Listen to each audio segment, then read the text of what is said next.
اپنی طاقتوں اور کمزوریوں کو پہچانیں۔ یہ جاننا ہے کہ آپ کون ہیں، آپ کی دلچسپیاں کیا ہیں، آپ خود کو بہتر بنانے میں مدد ملے گی۔ وقت کے ساتھ ساتھ خود کا احتساب کرتے رہیں، اپنے اہداف کا جائزہ لیں کہ کیا میں کچھ کر رہا ہوں کہ نہیں، کیا وقت اس طرح ہی جا رہا ہے۔ مختلف موضوعات پر کتابیں پڑھیں تاکہ آپ کا علم بڑھے، آپ کی سوچ وسیع ہو تاکہ آپ ایک نئے کام کے لیے تیار ہوں۔ علم کا جتنا اضافہ ہوگا، آپ کی سوچ اتنی ہی زیادہ وسیع ہوگی، آپ کو سوچنے کا موقع ملے گا، نئے مواقع ملیں گے۔ نئے تجربات کا سامنا کریں تاکہ مختلف ثقافتوں کو سمجھنے کی کوشش کریں۔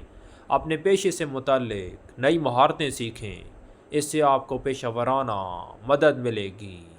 تکنیکی مہارتیں، جدید ٹیکنالوجی اور سافٹ ویئر، تاکہ جو آپ کتابیں پڑھ رہے ہیں، جس پر آپ کام کر رہے ہیں، ان میں آپ کو مکمل مدد مل سکے۔ آگے بڑھیں، سچی لگن ہے ہمیں دنیا میں سرخرو کرتی ہے۔ زمانہ طالب علمی کے نامکمل فراموش لمحوں کو سچی لگن سے گزارتے ہوئے خود سے وعدہ کریں کہ ہر دن کچھ نیا کروں گا۔ ناکامی کی اہم وجہ یہ ہوتی ہے کہ ہم رد عمل میں بے ساختہ ہوتے ہیں اور جواب میں نہیں ہوتے۔ ہر بار یہی سوچتے ہیں کہ فلاں بات کے جواب میں یہ کہنا چاہیے تھا یا وہ کہنا چاہیے تھا، جو ہو گیا۔ وہ جذباتی طاقت ہوتی ہے جو انسان کو اپنی مشکلات کا مقابلہ کرنے اور اپنے آپ کو حوصلہ کرنے کے لیے آگے بڑھنے کی ترغیب دیتی ہے۔ آپ کو ایک نیا ورولہ ہوتا ہے۔ جب انسان کامیاب ہو جاتا ہے ساری مشکلات سے نکل کر، تو اسے اس کی ہر طرف عزت ہی عزت ہوتی ہے۔ دنیا میں بھی عزت ہوتی ہے، ہر طرف عزت ہی عزت ہوتی ہے۔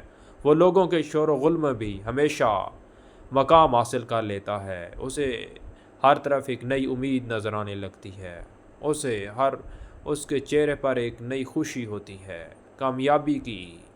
جب انسان مکمل طور پر کامیاب ہو جاتا ہے، یہ ساری جو کامیابیاں ہیں یہ وقت کا نتیجہ ہے۔ جب آپ کوئی بھی کام وقت پر کریں گے تو آپ کی کامیابی، کیونکہ وقت پر کیا گیا کام کبھی بھی اس طرح نہیں ہوتا۔